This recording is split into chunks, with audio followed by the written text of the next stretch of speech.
This program is brought to you by Emory University. Hello everyone, and welcome to Goizueta Business School in Atlanta, Georgia. My name is J. Michael Moore, and I direct communications here at the school in our marketing and communications office. Welcome to our studio, and today we're going to talk a little bit about the admissions process as it comes to graduate students interested in some of the diversity programming and also applying through the consortium. I want to allow our panelists to introduce themselves. We have someone from our admissions office and then also one of our bright students. So thank you very much, and we will get this going. Great. Well, welcome. Thanks for joining us today. My name is Libby Livingston, and I'm Senior Director of Admissions for the full-time MBA programs. I am Simone Brathwaite. I'm a second-year student in the two-year program. I'm originally from Orlando, Florida. I worked in New York before business school, and this past summer I was working at Nike in global brand planning. That's interesting. Let's talk a little bit about that right off the bat. I think a lot of people, we kind of glaze over some of those internship opportunities. Yeah, of course. That's a great way for people to get to know you. Talk about that experience. Yeah, I think we're going to be talking a little bit about OP orientation program, which is through the consortium. I landed my internship actually at National Black MBA, which is a conference that happens every year in the fall. So I was invited to a breakfast that MLT was putting on, and I had a chance to interview with Nike at that point.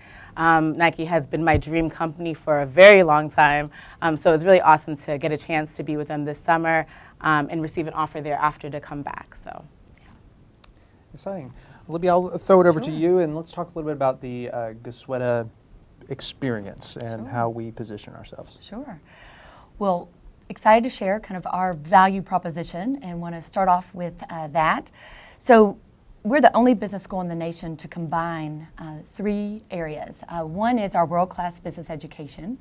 And we feel that our education is unique because we do have a front-loaded core. So all of our students in the first semester do all of their core classes. And I think students find that's really a advantage because they can jump into their electives sooner. It helps them in their internship interviewing process, and also when you start your internship, you've already had a number of electives. So students really enjoy that front-loaded core. It's intense. It's a 15-week semester, which is a little bit longer. All the other semesters are 12 weeks.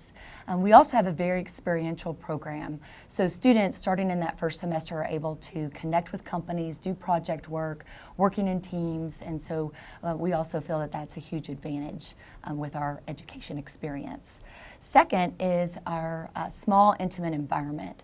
So, when looking at programs, ours, we're small by design. Our two-year program has between 160 and 180 students. Our one-year program has 60 to 70 students.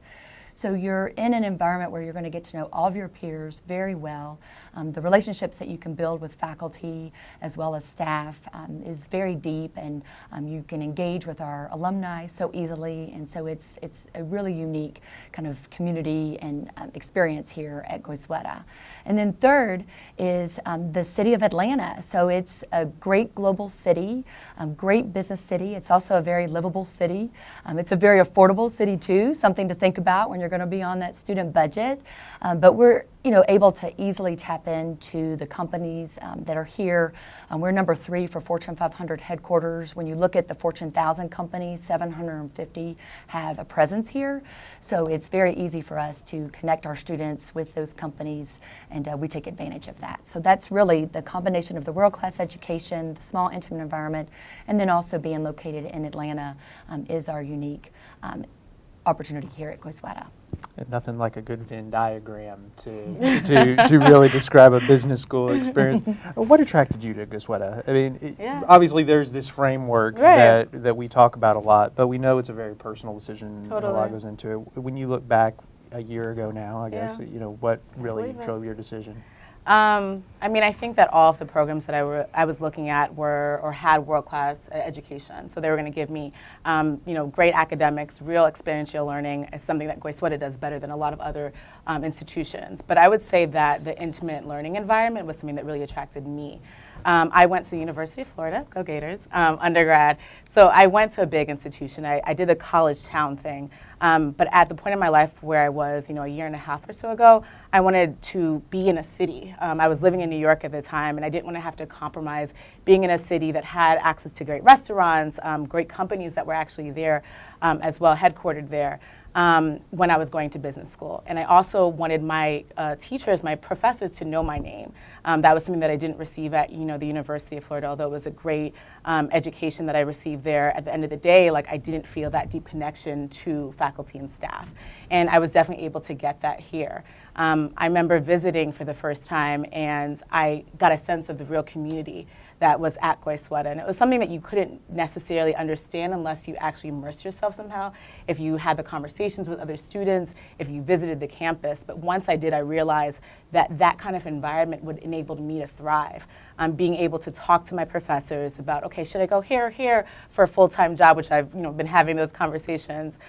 Be able to ask them questions as far as, I had a hard time understanding XYZ that you were teaching in class today. Can you break that down for me? So it's that access that you're able to have when you're going to an institution that has a smaller teacher to faculty ratio. So it's something that, again, it was a huge reason why I ended up coming to Goizueta. And that sense of community, it's something that you really feel once you actually step foot on this campus, and something that I've grown to love, and I knew that I would from day one. Right, before we get into some of the details of application process, et cetera, I want to let everyone know that you can ask questions through the web chat tool. Please send those in. We'll take some of them on air. We also have folks behind the glass that can answer questions as well. All questions are documented, and there's follow-up emails, and this chat is recorded and available afterwards as well. So we want to make sure that all questions get answered either by us, by someone there, or if it's detailed, don't worry about it. We will follow up via email as well with one of our admissions officers. So Libby, I'm going to switch ahead here to the next slide that you all should be seeing soon, that actually talks about the Consortium for Graduate Study in Management. And this is a key component to the diversity application process, those from diverse backgrounds, cultural backgrounds, who are looking to continue their education in business school. So let's walk the audience through that. Sure. So we are a member of the Consortium for Graduate Study in Management, and want to share with you kind of the key benefits of actually applying through the consortium. And I, encourage you, if you feel that you meet the mission of the consortium, to consider applying through this organization. So there are kind of three main benefits. One is receiving membership into the consortium. So this is something that you'll go through during the application process, but if you are granted membership and you go to a consortium school, you are able to take advantage of a number of corporate partners that they have. So, as well as the orientation program that I know Simone mentioned earlier, that she actually attended and was able to interact with a number of companies. So it's actually a requirement for consortium students to attend the orientation program the summer before you enroll. So it's a huge career fair, which is amazing to have that experience before you've even started, your MBA program. Also, the alumni, there's over 8,000 alumni, consortium alumni that you can engage with. So in addition to our strong engaging alumni network at Goizueta and at Emory, you also have this consortium alumni base. And so that's a huge benefit becoming a member of the organization.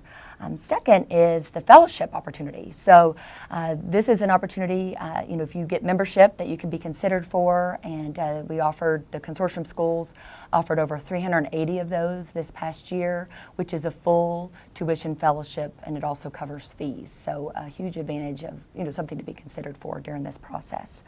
And then also just the common application. Wow. That's very convenient and nice to be able to apply to up to 6 top MBA programs on one application. To only have your recommenders to do, really one recommendation to be able to apply to 6 different schools. So just having that common application, and it's more affordable too with the application fee. So those are definitely the 3 key benefits of applying through the consortium if you feel that you meet the mission of the organization. Are there any key dates that people need to keep in mind for that process? Sure. So the consortium, the first deadline was October 15th. The second deadline is January 5th. And we will provide some of those details at the end of our conversation, some of those specifics. Right. Well, let's move ahead a little bit and talk about the overall application process as the admissions office presents it to people. It can be a very long and detailed process, but it doesn't have to be overwhelming, and it's something I think that your team actually does enjoy, getting to know people and walking through that. So let's give everyone an overview. Sure. So, I think what's important through this process is to definitely engage with our community. So there's definitely options. Hopefully many of you have already done that. Hopefully you've been on campus, or if you've met us at an event in a city or at an MBA fair. I know we've attended all the consortium events around the country. But if you have not had the opportunity to do so, there's still time to do that. You can connect with an ambassador online. We have coffee chats. We have Insight Day in January. We have class visits. So there are definitely options and ways to do that. So definitely engage with us and really get a sense of our community, because fit is so key. Second is just making sure that you've got your test scores ready. I know I've gotten several questions about test scores. Obviously, you need to have a test score, an official test score, to complete your application with the consortium, which you'd want to have by that January 5th date. But many want to take the test again and want to know, can that still be considered, in my application? It definitely can. We do encourage you to take that test, that follow-up test, by February 1st. So you'd want to send that information once you've completed it to the consortium, but also directly to us. And so we can make sure that that gets included in your application before we release your decision. So again, more than welcome to retake a test, the Gmat or the GRE. We accept either. It does take a little bit longer to get a GRE official score. It can take up to 20 days. So definitely think about that. With the Gmat, it takes about 5 business days. So encourage you to take the test. If you feel you're capable of a better score, take the test again, because not only are you being considered for admission, but you're also being considered for scholarship, and through the consortium process, obviously the fellowship. And then your recommendations. So recommendations are key. You actually have 2 required recommendations, kind of professional recommendations that we would want from your work experience. We really do prefer professional recommendations over a faculty member. We want to have someone that's supervised you, managed you, that really can talk about your strengths and your weaknesses, and really be able to talk about the impact that you've made within your company or your organization. You also will have an additional recommendation that you will do for membership, and we will talk a little bit more about that later in our conversation. So you do have 3 recommendations that you have to complete. Hopefully, at this point, if you're applying this January, you're already in touch with them, that they've already submitted or they're close to submitting. Yeah. If, I think it's also helpful to definitely chat with them, have a conversation. If you can meet with them, if that's not possible, just have a conversation about why you're going to business school and why you've selected these particular schools, and maybe highlight, some of your accomplishments, so that you can, that's kind of at the top of their mind, so they can really fill out the form in great detail. Details and examples are important when it comes to your recommendations. So, and then just kind of tighten up your application. I mentioned that the deadline is January 5th. Sometimes people think, I'm going to submit it, December 15th. We do not get your application early.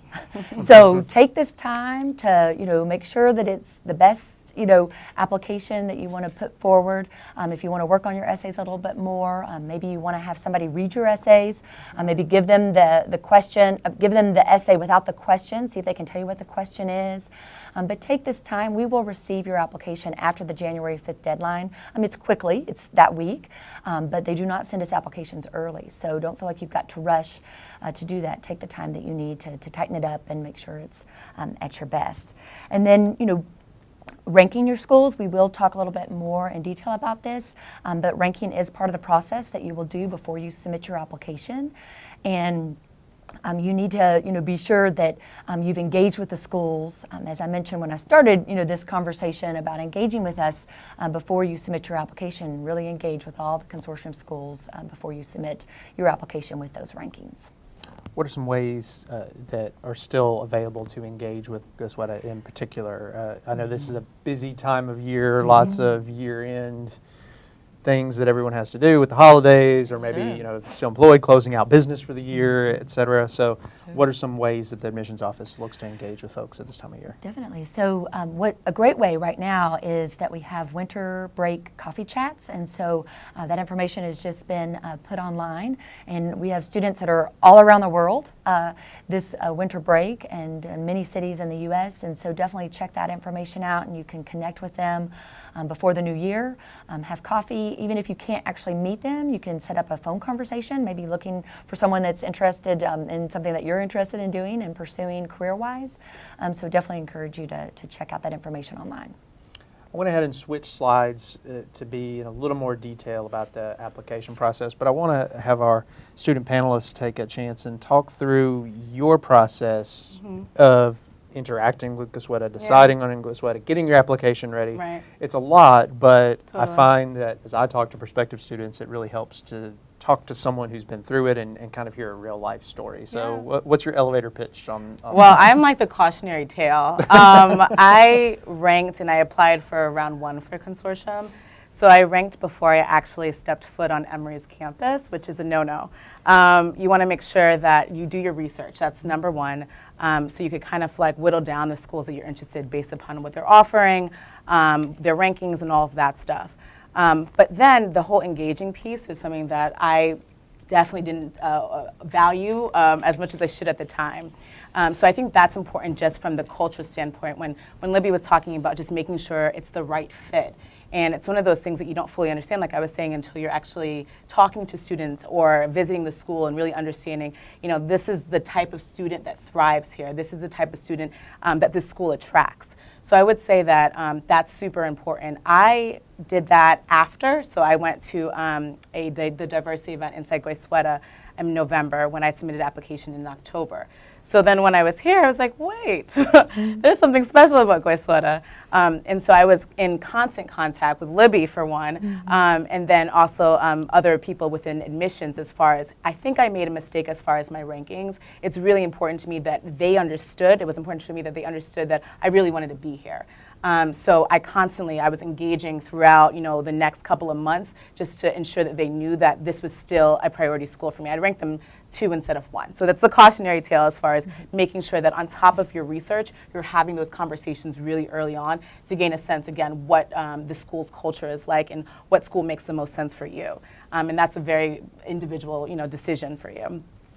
So once I did that and I kind of followed up and everything, I continued to have conversations with students, with faculty here just to make sure that I believe that I could thrive here. You ask as many pointed questions as possible.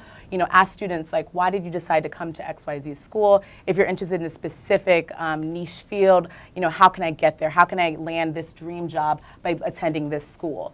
So you ask those questions along the way, and don't ever stop asking questions. I think is key to finding the right school for you.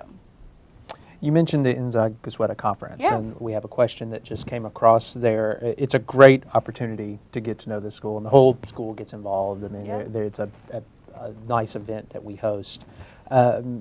When's the best time to do that? Is it the year prior to expected enrollment, or 2 years ahead? Is there a drawback to each? I think most of the time we say the year prior, but let's break that down. I mean, I think typically students are going to attend Inside Goizueta the year that they're applying.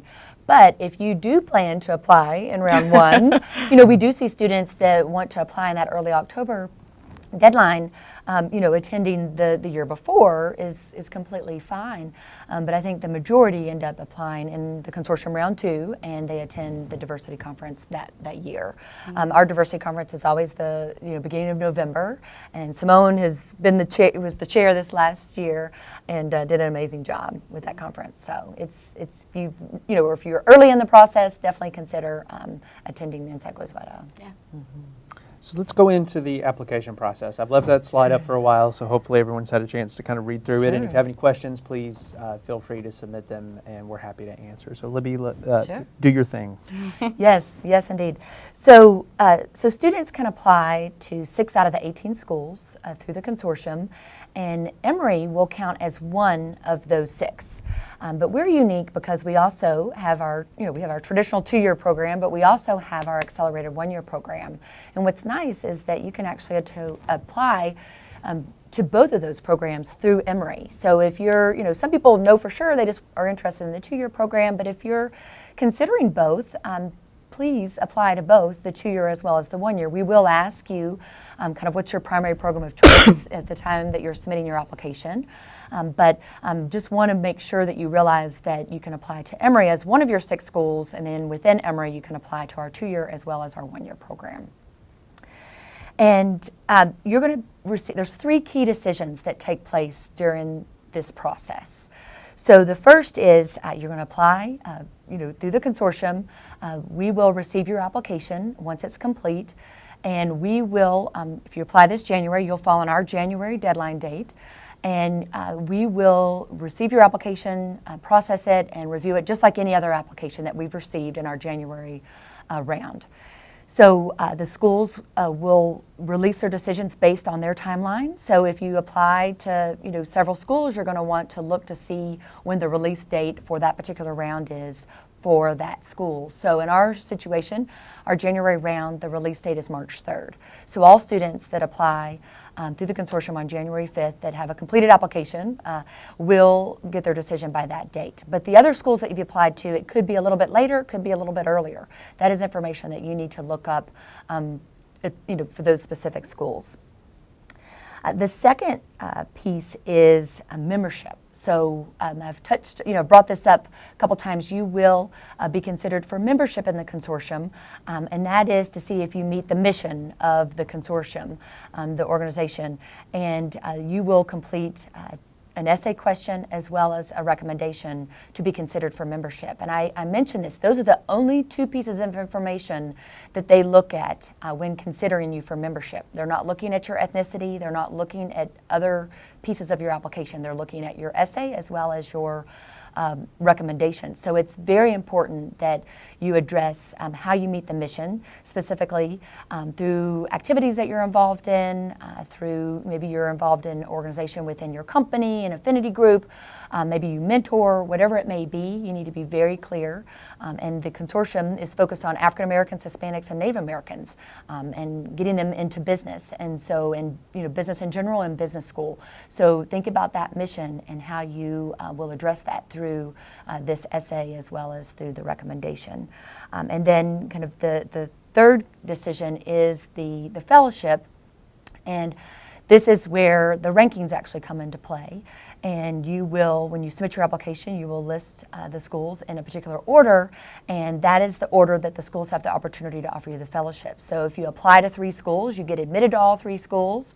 That first school will have the opportunity to offer you the fellowship. If they pass, then the second school will have the opportunity, and so on. So that's kind of the 3 decisions: the admission, if you get membership, then you will be considered for the fellowship. Okay. A couple questions come in. You mentioned ethnicity and consideration there.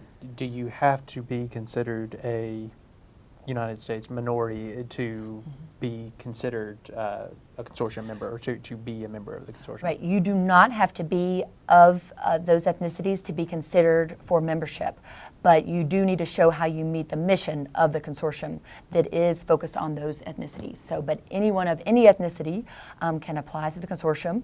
You need to be a U.S. citizen or permanent resident, and you need to have a 4-year bachelor's degree. So those are really the requirements to actually apply to the consortium, but to get that membership, you do need to be specific to meeting their mission. And a clarification, I think, too, there's membership and fellowship. If you are a member of the consortium, does that mean you receive a fellowship, or is that an additional Right, that's step? an additional step. So that's if you get membership, you will then be considered for the fellowship. So not all students that are members get the fellowship. We have a number of members here that some have the fellowship, some have a partial scholarship, some have no scholarship.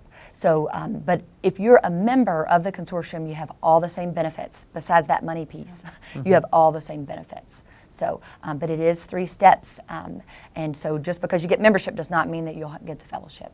So it's very competitive to get the fellowship. Simone, talk a little bit about the membership Yeah. the benefits of being a member of the consortium. Totally. I think a huge piece would be job opportunities.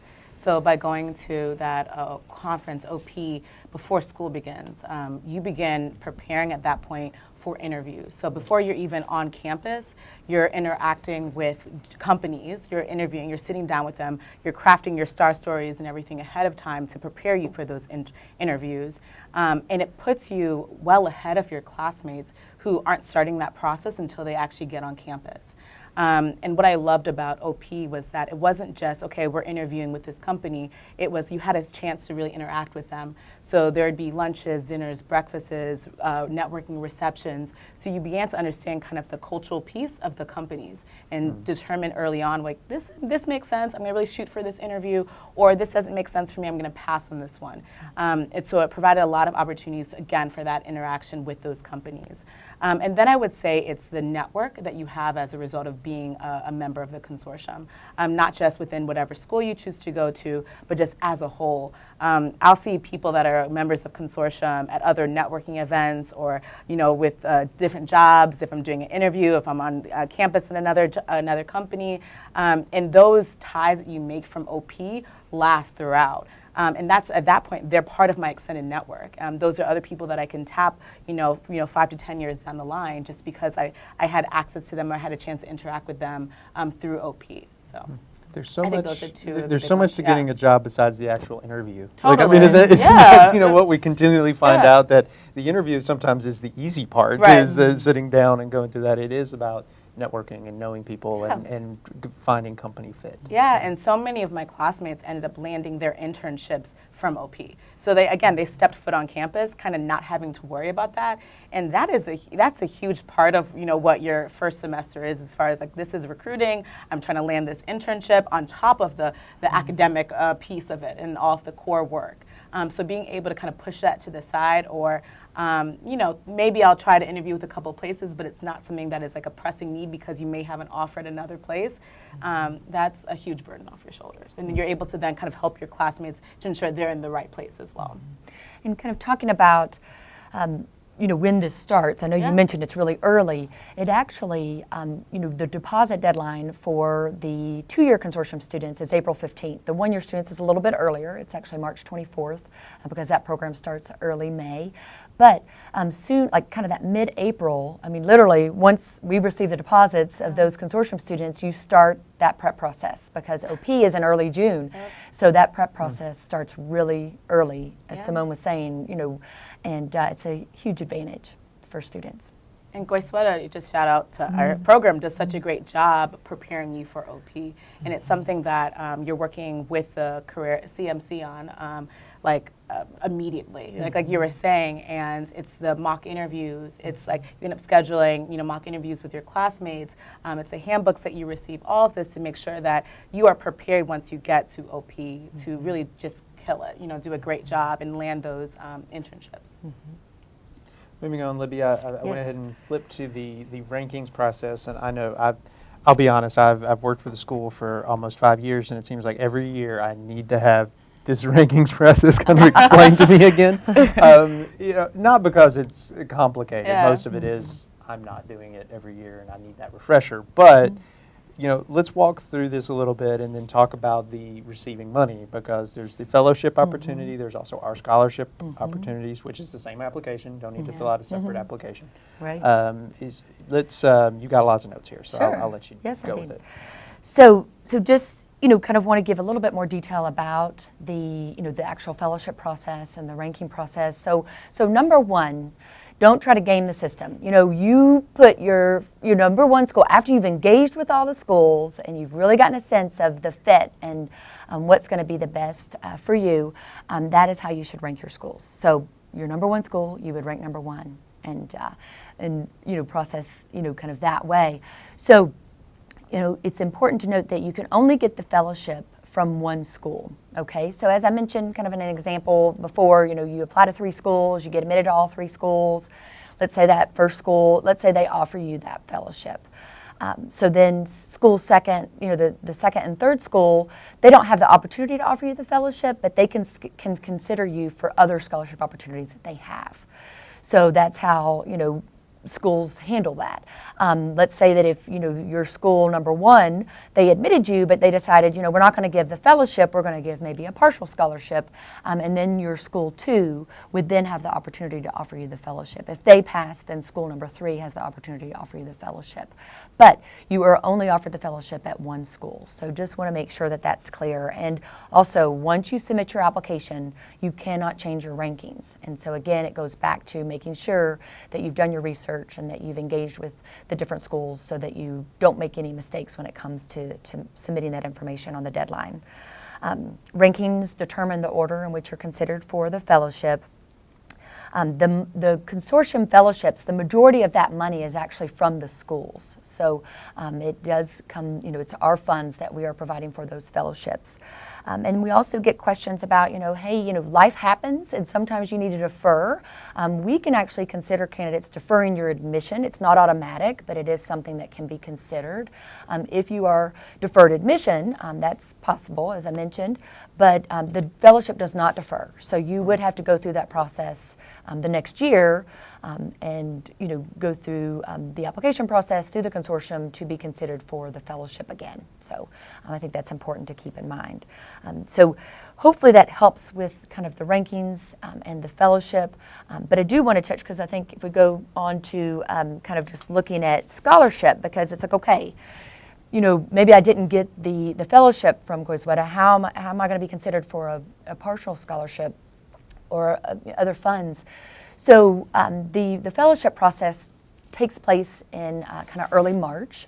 And so we will come back with the information of those individuals that we had the opportunity to offer the fellowship to, and anyone that has been admitted through the consortium that has not been offered the fellowship, we will consider for other scholarships that we have available, general merit scholarships. And this kind of information that you see here is just giving you an idea that there's nothing additional that you need to do. It will be automatic. And typically for our process, every school may give information a little bit differently, but we will send admission decisions on March 3rd, and then typically by right around March 10th this year, we will start to release information about the fellowship or scholarship opportunities that we have for the admitted students. So, if a candidate doesn't apply through the consortium, they find out their admission and their scholarship decision at the same time. So on March 3rd, they'll get that information together. But if you've applied through the consortium, your scholarship information or fellowship information will be slightly delayed till about around March 10th. And then also there's loan opportunities. Even if you get the fellowship or you get a nice scholarship, you may want to consider loans, because the fellowship covers tuition and fees, but not living expenses. And so, you may want to consider taking out loans. And so you would work through our Emory Financial Aid Office in order to apply for those opportunities. Great. I'm going to go ahead and flip ahead to the application deadlines, Right. As everyone pulls out their calendar and looks at these and marks things. We'll go back to talk a little bit about the student experience. You have OP. What are some other opportunities while you're on campus and studying to really take advantage of that consortium membership? I think OP is a huge piece. And I think that what I've done is I've kind of tapped in when we talk about the network that the consortium has or gives you, provides. I was able to kind of tap into that network when it came to if I was ever applying for a job outside of OP, for instance. Even thinking through one of the people that I met through the consortium, I got really close to. She didn't come to Emory, but I used her to introduce me to someone else when it came to, okay, I'm going to be interviewing at Nike. I just need to talk to someone who perhaps was there, worked there at some point, and tapping into that network then to really figure out, okay, these are kind of the general feel of the interviews, and these are kind of some potential questions. So I think just throughout your time at Emory, especially when it comes to that interviewing job piece, the different ways that you could kind of engage with that network to kind of tap into all of the experience and expertise that exists within all of those people. And then it's just as far as the network that you build with the consortium at your chosen school at Goizueta, we're really close. That is family. Like, we consider ourselves, we call each other CFAM. So it's one of those things where that is home base for me. And it's a key part of my Goizueta experience are those people and the relationships I've built with them as a result. I mean, everything from we just had a holiday party last week. We had Christmas. I mean, we had like a New Year's thing before. We've had birthdays. We've had Halloween celebrations. We've done everything in the past year and a half. As far as just making sure that we feel the love and we feel as though that is some family that we have within Goizueta. And of course, you branch out and you have other friends, but it was really good to step foot on Emory's campus with those people that I met a couple months earlier at OP. So it's provided just from as far as friendship relationship perspective, some of my closest friends. Another question for you, and then Libby, I'm getting a few more application questions coming in, so maybe this can lead into this.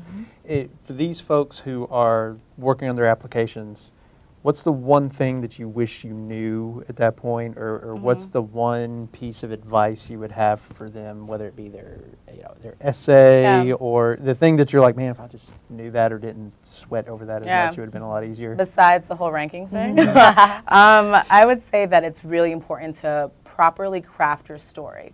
Why that particular school, why business school as a whole, why now, and to determine, why you're a proper fit. And so if you get that and you practice that, practice even like interviewing. This is what I want to tell admissions as far as like, why Goizueta, why business school, why now, why you, why Simone. I think that allows you to write a tighter essay, and that essay is really important. As far as just helping you get all of your thoughts together and figure out, again, what you're going to be telling admissions. So it kind of goes hand in hand there. I think also don't undervalue, don't downplay the importance of having someone review your essays. So, I think that sometimes you're just so focused, okay, this is what I want to say.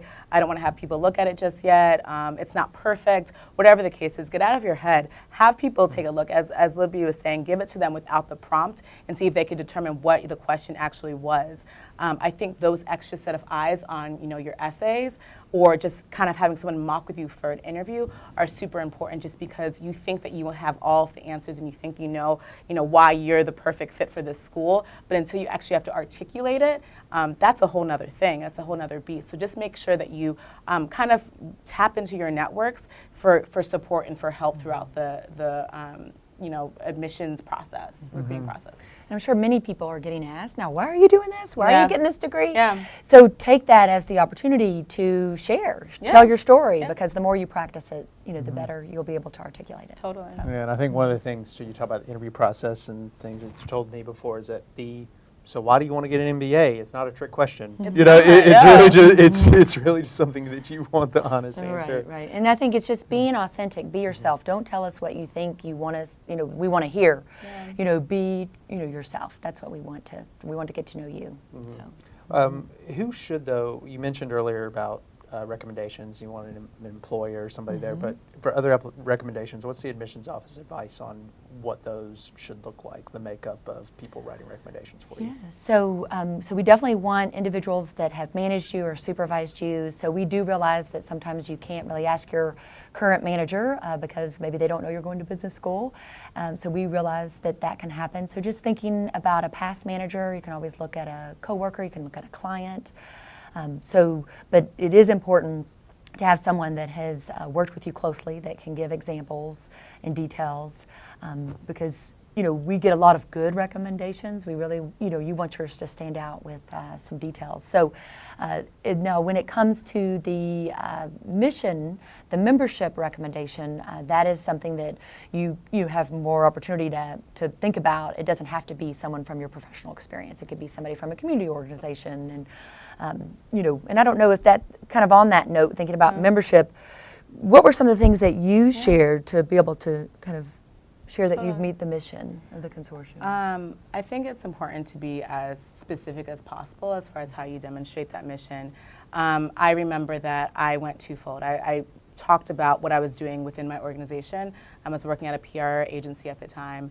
And PR kind of has a history of not retaining top minority talent. So I kind of served as a mentor, both officially, unofficially, within Edelman was where I was working at the time, to ensure that those that came in, those African American, Hispanic, they felt some sort of community within Edelman. Some sort of support system for them. So I served as a resource for them, connected them as need be. And then I talked about the stuff that I did outside of work. So I volunteered at the time with New York Cares and National Urban League Young Professional Organization. And I really focused on programs that were geared toward at-risk youth. So from an education piece when it came to tutoring, and then also when it came to health. And making sure that I was helping as far as the cycle of obesity within the Black community. So what I could do to help those causes. So I made sure that I went through all of those details as far as like what I did, when I did it, why it was something that was important to me. So when I talk about being as specific as possible, go through all of that. You know, you have to sometimes like search through emails, like what did I do again? And like, and when you're, you know, even giving your information to whoever's writing your recommendation, give them your resume, but also give them key bullets as far as this is what I did. Because you might think, okay, this person worked with me so they know. They don't have all of those you know, key nuggets, or that it's not top of mind for them. So help them out, and make sure that you're again being as specific as possible in those. Great advice. You talked about your CFAM. Yeah. If you will. I mean, what are some So other corny. ways? Corny gets pointed Yeah, across. right. What are some other ways that Goizueta, from a student standpoint, feel like that the minority community is supported and that there are opportunities here? Talk a little bit about that in the programs here at the school. Yeah. Well, you have all of the actual student organizations. So Hispanic Business Association, Black MBA. So you have a lot of opportunities to be involved with your peers, and then involved within the community through those student organizations. I think you also feel it with faculty and staff and the support that you receive there. So we had a big event for Black Lives Matter, which involved everyone. So it's not just something that, okay, you're a minority, so you're interacting with only minority counterparts. No, you're interacting with the entire student body, and you feel the entire student body's support. And that was a huge MBAs open up that Emory participated in. And that's when you really got a sense of like, this is not something that is just an issue or a challenge that's affecting this one subgroup. It's something that everyone cares about. So I think that there are instances like that and examples like that throughout my time at Goizueta that I'm proud to be a member of this school because of that. So, and also just as far as like going inside, like I have a great relationship with our dean, our associate dean, being able to, you know, knock on, you know, Dean Bryan's door and, all right, I need a vent about this. So kind of having the support from that standpoint as well. I think are just kind of key ways in which you kind of, you know, feel as though Emory kind of has your back. You know, I think that goes back to the community, the size of this community, the values that come just from our namesake, Roberto Goizueta. And a lot of people can say that about the person who names the school, about what a great business leader he or she was. But Mr. Goizueta was a Cuban immigrant, and there was a lot of, you know, tied into him coming to America with his family and really trying to make a place for them. And I think, you know, we embody that here. And that's one of our core values. It is a core diversity. value, yes. Get this question a lot, and it's going to seem totally out of place, but I want to make sure we hit it from people submitting questions. And we're going to be bringing this in for a landing soon, so if you have any questions, feel free to submit them now. Gmat versus GRE, that was about 5 years ago when more business schools started to kind of allow both. Right. Are they weighted differently? Do you convert scores to try to get a common denominator? What's the admissions office take? Sure. So we accept either the GMAT or the GRE. Either test is fine. We will, consider candidates equally with either of those tests. I think that you just want to take the test that really, you feel is the best, fit for you. And I think that, we see still more students taking the GMAT. I'd say that when you look at the class that enrolls, it's about 10% that have actually taken the GRE. So it's definitely still more students are taking the GMAT. When we get a GRE score, we do look at it. There's a you can just Google GRE GMAT comparison tool. That allows you to put your GRE score in to kind of see what it would be if it was a GMAT score. So I definitely encourage you to do that to kind of see if you fall within our GMAT range, our middle 80% range. We do not, because so few actually take the GRE, we do not have averages to share or ranges to share when it comes to the GRE. So definitely do the GMAT GRE comparison, and then that will give you an idea if you fall within that range. And the only reason I would take the GMAT is suggested that if you are thinking about consulting, some of the top consulting firms will want to see a GMAT score. So that is something to consider, so that you don't have to take that once you are in the recruiting process, and that's something that a firm might be asking you for. So if that is a career goal of yours, then you might want to think about the GMAT. Simone, one question for you, and we talked about it a little bit at the top. What's next for you after graduation? What's your career plans? Are you looking to stay in Atlanta? Or, we're just talking about TBD. I am figuring out my life right now. It was a crazy semester, very busy, so I kind of wanted just a couple months in December just for me to really do some soul searching, as Paula, my CMC coach, often was saying, to determine what's best for me. So I'm between two offers right now, and I will be making a decision in the coming weeks. So most likely, though, not staying in Atlanta, as sad as that is. Mm-hmm. I will miss it here. What's been your favorite part about Atlanta? the city? Yeah. Well, weather is huge. So I moved here from New York, and I'm originally from Orlando. What I love about Atlanta is that you get seasons. So it's not as cold as New York, but at the same time, it's still like the beautiful fall turning of the leaves that you get to have. But then it's also the things to do, all the options of things to do within the city. There are a million great restaurants and bars, art festivals, concerts that come here. It's a huge city. So, and what's great, I mean, we talked about kind of the value proposition, that beautiful Venn diagram, but you don't have to compromise anything, honestly, when you come here, because it still feels like a community within the walls of GBS. But yet you go outside, and Atlanta's your backyard, and there's no shortage of things to do with your community in the city. Mm-hmm. And we have such a unique campus, and I've lived in the South for many years, and you see this huge city of Atlanta and you think it must be an urban campus. Yeah. And that's not necessarily true. We're in one of the older small suburbs near Atlanta, and you get that nice college feel, but then also you can round a corner and we have these great connections with healthcare. There's Emory Hospital and the CDC and everything just right next door, but the quad, you wouldn't know that if you were on the quad. Totally. And I think that's one of the neat things about our campus. Thank you so much for being candid and letting me know. Libby, I put up the Get in Touch slide, so there's her email. If you got anything else, what else would you like to impart with everyone before we leave? I mean, I really kind of mentioned it. I think that it's really just enjoy this process. I know it's a lot of work, but it's a very self-reflective process. It allows you to kind of stop and think about where you've been and what you want to do and why you want the MBA and why now, and so do your best to kind of take a step back and really enjoy this reflection time. It really allows you to think about what you want to do career-wise, and I think too, just be authentic. Please just be yourself, and we look forward to reviewing your application. Great advice. Well, for Simone and Libby, thank you all for joining us, and we will pull all this together and follow up via email with you if you missed part of the chat or want to ask any other questions. Our crack admissions team is ready to go, so please do reach out. So for all of us here, thanks for joining us. We'll talk to you again soon. The preceding program is copyrighted by Emory University.